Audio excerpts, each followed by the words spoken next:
¿Cuándo aprendemos más y mejor? Hace unos años tuve la ocasión de visitar una escuela diferente, la Brightworks en San Francisco, una escuela construida sobre la idea de que se aprende haciendo, con tus propias manos.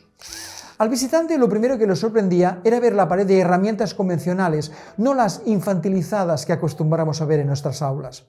Y a los alumnos totalmente familiarizados con estas herramientas, lo que demostraba que no era un mero atrezzo. Su fundador, Geoffrey Tully, no es un educador convencional.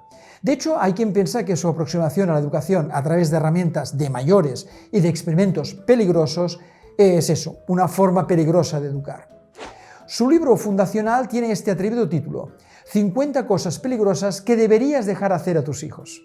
Sea como sea, me fascinó al explicarme que una de las primeras cosas que debían hacer los niños y niñas cuando entraban en la escuela era fabricarse su propia silla. Sí, la palabra exacta era fabricarse, porque la tenían que hacer a partir de los materiales y herramientas en la escuela, con algo de ayuda, claro está. Me pareció que esta aproximación pragmática a la realidad, en especial en un mundo excesivamente digital, apalancaba esas habilidades manuales diferenciales de los humanos, la conexión mano-cerebro que nos distingue como especie.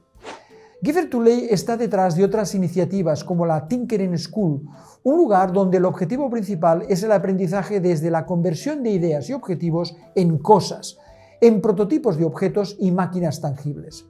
Se trata, en mi opinión, de convertir la curiosidad en realidad a través de la imaginación y el trabajo manual.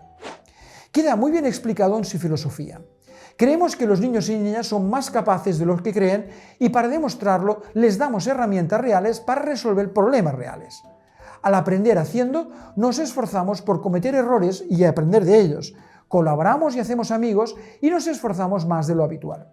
En mi opinión, aquí se trata no de hacer por hacer, de seguir al pie de la letra una guía para construir algo a la Lego, sin ponerte a pensar, sino que se trata de pensar con las manos, combinar curiosidad y dexteridad para traer algo a la realidad. Todo un arte, como bien se sintetiza en este texto del que fue el primer museo de la ciencia del mundo, el Exploratorium de San Francisco, del que dice que es una celebración sin precedentes de lo que significa jugar, desarmar cosas, explorar herramientas y materiales y construir arte maravilloso y salvaje que es en parte ciencia y en parte tecnología. En un mundo crecientemente digital, en la que como usuario no entiendes en absoluto cómo funcionan las máquinas que estás usando, me parece especialmente atractivo recuperar las habilidades de esos manitas que lo reparaban todo, que recorrían los pueblos para dar nueva vida a cacharros y trastos estropeados. Creo que será una habilidad fundamental a estimular en una nueva educación que dé oportunidades a los humanos en un mundo de máquinas inteligentes, como he comentado en uno de mis libros. Porque, ¿qué mejor manera de entender un engranaje que construirlo?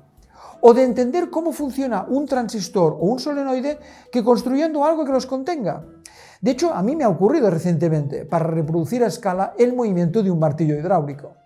Algo extraordinariamente facilitado por miles de tutoriales disponibles en la red, unos materiales que hacen más fácil que nunca el tinkering. En otros vídeos hablaremos de cómo convertir la curiosidad en objetos usando materiales simples como cinta americana o gomas elásticas como propone Lance Akiyama.